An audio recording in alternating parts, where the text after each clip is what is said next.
Aldehyde, ketone and carboxylic acid, chapter number 8, रोजनमुंड reaction. First is रोजनमुंड reaction.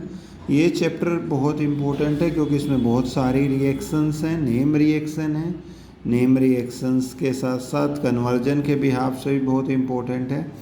तो अगर आपके पास benzoyl chloride है, benzoyl chloride को H2 विद PDBSO4, जिसको हम पॉइजन बाय सल्फर भी बोल सकते हैं, जैसे इससे ट्रीट करते हैं तो हमें बेंजल्डिहाइड यहाँ पर देखने को मिलता है। सेकेंडली यहाँ पर हमारे पास आती है रिएक्शन 2, जिसको हम बोलते हैं स्टीफन रिएक्शन। स्टीफन रिएक्शन में हमारे पास जो साइनाइड ग्रुप है एल्काइल हैलाइड के साथ या एल्काइल के साथ, तो साइनाइड RCN को जैसे ही SnCl2 और HCl से ट्रीट करते हैं तो हमारा एक एक हाइड्रोजन, ये ट्रिपल बॉन्ड होता है CN का, ये टूट जाता है और एक हाइड्रोजन इसको मिल जाता है और एक इसको। जैसे ही हम इसको हाइड्रोनियम आयन यानी कि H+/H2O से ट्रीट करते हैं तो RCHO हमें यहाँ पर देखने को मिलता है। नेक्स्ट आती है रिएक्शन नंबर 3। ये हमारी कन्वर्जन के हिसाब से भी इम्पोर्टेंट है। कभी कभी पूछा जाता है, इस रिएक्शन का नाम है इटार्ड रिएक्शन, कि टोलीन से आपको बेंजल्डिहाइड बनाना है। टोलीन से बेंजल्डिहाइड बनाने के लिए आपको याद रखना है, इसको टोलीन बोलते हैं। और जैसे हम क्रोमाइल क्लोराइड के साथ ट्रीट करते हैं इन प्रेजेंस ऑफ CS2, तो हमारे पास यहाँ पर ये इंटरमीडिएट बनता है बेंजीन के ऊपर CH और twice OCROHCl2 treated by hydronium ion, you will get benzaldehyde over here. Next is again important question, ये भी आ सकता है कि आपसे पूछा जाए कि बेंजीन से बेंजल्डिहाइड कैसे बनेगा। तो हमारे पास ये है गेटरमैन कोच रिएक्शन। इसके अंदर अगर आप देखते हो तो यहाँ पर बेंजीन को जैसे ही हम कार्बन मोनोऑक्साइड या फिर CO से ट्रीट करते हैं in presence of HCl with in presence of anhydrous AlCl3/CuCl, तो आपको बेंजल्डिहाइड मिल जाता है। तो कन्वर्जन में आप याद रखना, जब भी बेंजीन से बेंजल्डिहाइड करना हो तो आपका ये आप यूज़ कर सकते हो। ये इंपॉर्टेंट रिएक्शंस इसलिए होती है क्योंकि साथ साथ में कन्वर्जन के पॉइंट ऑफ व्यू से भी आपको बता रहा हूँ। ठीक है, नेक्स्ट है फिडल क्राफ्ट की एसाइलेशन रिएक्शन। एसाइल ग्रुप यानी कि आपके पास बेंजीन है और बेंजीन से आपने CH3COCl से जैसे ट्रीट कराया in presence of anhydrous AlCl3, आपको एसिटोफिनोन मिलता है। तो कभी भी बेंजीन में आपसे ये पूछे कन्वर्जन में कि you need to make benzene to acetophenone, तो आपको ये रिएक्शन इस तरीके से यहाँ पर पुटअप करनी है। Next is come to the Clemmensen reaction या क्लेमेंसन रिडक्शन। क्योंकि यहाँ पर एल्केन बनता है, अच्छा जितने भी इसमें ग्रुप है एल्डिहाइड हो, कीटोन हो या फिर कार्बोक्सिलिक एसिड, इनको हम कार्बोनिल ग्रुप भी बोलते हैं। क्यों बोलते हैं? इन सब के पास ये CO कॉमन होता है।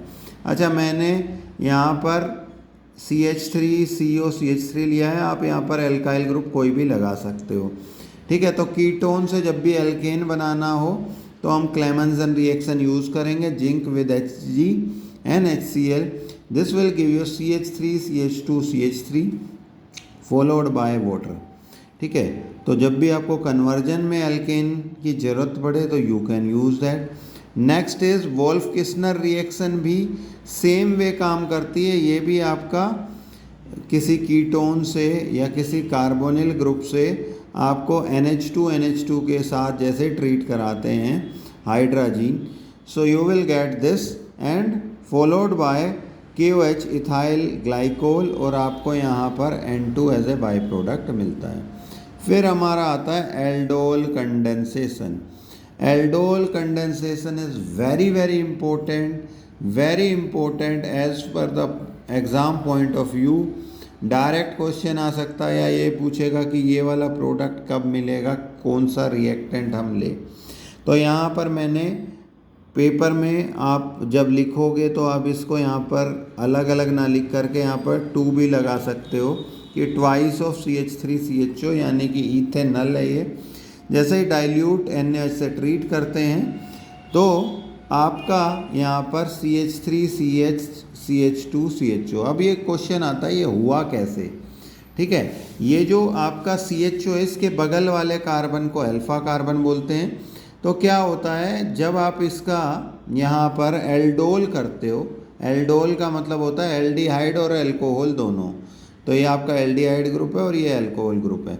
तो जब आप ऐसे करते हो तो यहाँ पर आप देखते हो कि इसको मैं एज इट इज़ उठा करके यहाँ लगा देता हूँ और इस वाले को मैं यहाँ पर रहने देता हूँ। बट द थिंग इज़ ये जो हाइड्रोजन इसके पास एक एक्स्ट्रा है, क्योंकि यहाँ तो CH2 है, तो ये हाइड्रोजन क्या करता है, ये इस ऑक्सीजन के साथ यहाँ पर अटैच होकर के OH बना लेता है। तो ये बना आपका एल्डोल। जैसे इसको हीट करते हैं तो वाटर रिमूव हो जाता है, OH ये और H ये, तो यहाँ पर H गया, यहाँ पर OH गया, H2O रिमूव हुआ, तो एक एक वैलेंसी खाली हुई, इसीलिए डबल बॉन्डेड कंपाउंड ब्यूट2-ईन-अल बना आपका, ठीक है। उसके बाद अगेन वेरी इंपॉर्टेंट, इसी का ही वेरिएंट क्रॉस एल्डोल बोलते हैं। क्रॉस एल्डोल और इसमें फ़र्क क्या है, इसमें आपके दोनों सेम होते हैं, इसमें डिफरेंट होते हैं। यहाँ पर NaOH विद हीट किया, मैंने डायरेक्ट लिख दिया ये दोनों प्रोसेसेस को एक साथ मिला करके। तो सेल्फ में तो आप समझ गए जैसे ऊपर हो रहा है, सेल्फ मतलब एल्डोल की बात कर रहे हैं। तो आपके इनमें से कोई भी एक प्रोडक्ट बन सकता है, या तो इसी ने खुद के साथ किया हो, देखो इथेनॉल ने खुद के साथ किया हो तो आपका ये प्रोडक्ट बना, और जो ये प्रोपेनॉल है इसने खुद के साथ किया हो तो आपका ये बना, यानी कि ब्यूट2-ईनॉल हमने ऊपर देखा था, ये आपका प्रोपेनॉल से ये बना आपका 2-मिथाइल पेंटीन 2-अल। So next is our cross one. Cross में क्या होएगा कि एक बार अब मैंने इसको जो ऊपर वाला प्रोडक्ट है इसको ऊपर वाले रिएक्टेंट को एज इट इज़ रखा और इस वाले को आगे लगा दिया। अच्छा बात ये आती है ऐसे क्यों लगा, क्योंकि जब भी कनेक्टिविटी होती है तो अल्फा कार्बन से ही जुड़ता है। ये यहाँ पर इसके बगल वाले कार्बन को अल्फा बोलते हैं, अल्फा से ही जुड़ता है। सिमिलरली आपने सेकंड वाले में क्या किया, सेकंड वाले क्रॉस में आपने CH3 और इसको एज इट इज़ रखा और ये जो आपका इथेनॉल था इसको आगे लगा दिया, and this will be this. तो यहाँ पर आपको प्रोडक्ट भी दे सकता है कि पेंट2-ईन-अल या फिर 2-मिथाइल ब्यूट2-ईनॉल किससे बने, या फिर डायरेक्ट क्वेश्चन आ जाएगा कि क्रॉस एल्डोल कैसे करते हैं। तो ये इसका क्वेश्चन आ सकता है 2 मार्क्स का, 1 मार्क्स का, डिपेंड करता है। नेक्स्ट, अब ये तो सब में अल्फा कार्बन थे, तो अल्फा कार्बन जो ग्रुप के बगल वाला कार्बन होता है तो इस पे जितने भी हाइड्रोजन है इनको अल्फा हाइड्रोजन भी बोलते हैं।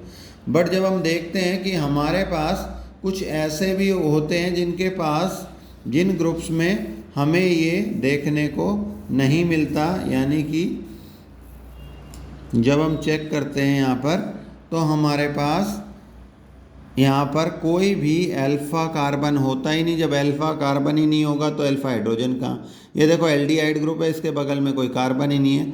सिमिलरली दिस इज, इसको फॉर्मेल्डिहाइड बोलते हैं या मीथेनॉल। जैसे ही आप इसको कंसनट्रेटेड KOH से ट्रीट करते हो इन प्रेजेंस ऑफ हीट तो आपको यहाँ पर मीथेनॉल मिल जाता है और पोटेशियम फॉर्मेट। सिमिलरली बेंजल्डिहाइड से भी सेम वे, बेंजल्डिहाइड के पास भी यहाँ पर इसके पास कोई अल्फा कार्बन नहीं है, अल्फा कार्बन विद हाइड्रोजन, तो यहाँ पर हमें कोई नहीं मिल रहा है। क्योंकि यहाँ पर सब ने डबल बॉन्ड बनाया है, इसके इस वाले कार्बन के पास है ही नहीं, इसकी पूरी वैलेंसी कंप्लीट होएगी। कंसनट्रेटेड NaOH से ट्रीट किया तो आपका बेंजाइल अल्कोहल, तो आपके पास ये भी आ सकता है कि बेंजल्डिहाइड से बेंजाइल अल्कोहल कैसे बनेगा, तो इस रिएक्शन का यूज़ कर सकते हैं। Next is D carboxylation reaction. ये क्लास 11th में कोलबेज इलेक्ट्रोलिसिस के नाम से भी थी, ठीक है, बट अगर आपने नहीं पढ़ी है तो आप देख लो। डी कार्बोक्सिलेशन का मतलब क्या है, जिसमें कार्बन डाइऑक्साइड निकल जाए, तो इसको NaOH और CO को सोडा लाइम बोलते हैं। इसको हीट के साथ जैसे ट्रीट करते हो एल्केन बना और सोडियम कार्बोनेट, तो ये आपकी डायरेक्ट रिएक्शन आ सकती है। नेक्स्ट इज हेल्वोल्हार्ड जेलिंस्की, या इसको HVZ रिएक्शन भी बोलते हैं, हेलोजिनेशन भी बोलते हैं। तो जैसे ही आपके पास कार्बोक्सिलिक एसिड का ग्रुप है और उसके साथ आपके पास X2 with red phosphorus first step में करते हैं, फॉलोड बाय H2O। तो हमारा यहाँ पर जो ये X है ये आपका अल्फ़ा वाले कार्बन पे लग जाता है। अल्फ़ा कार्बन कौन सा, जो ग्रुप के बगल में जो कार्बन है, this is alpha carbon, chlorine या ब्रोमीन में से कोई भी। लास्ट है preparation of carboxylic acid by Grignard reagent. बहुत सारी रिएक्शन है इसमें, बहुत ज़्यादा स्कोरिंग चैप्टर है ये, ठीक है। बट यही है कि आप इसमें आपको नेम रिएक्शन और ये सब याद होनी चाहिए, कन्वर्जन कैसे करेंगे। RMgX को CO2 से ट्रीट कराया, जैसे ही आपने ट्रीट कराया ड्राई ईथर के साथ तो आपको RCOOMgX मिल गया, followed by hydronium ion and this is your RCOOH, this is your carboxylic acid preparation. These are the important reaction, name reaction, as well as you can get the conversion idea from this. Thank you.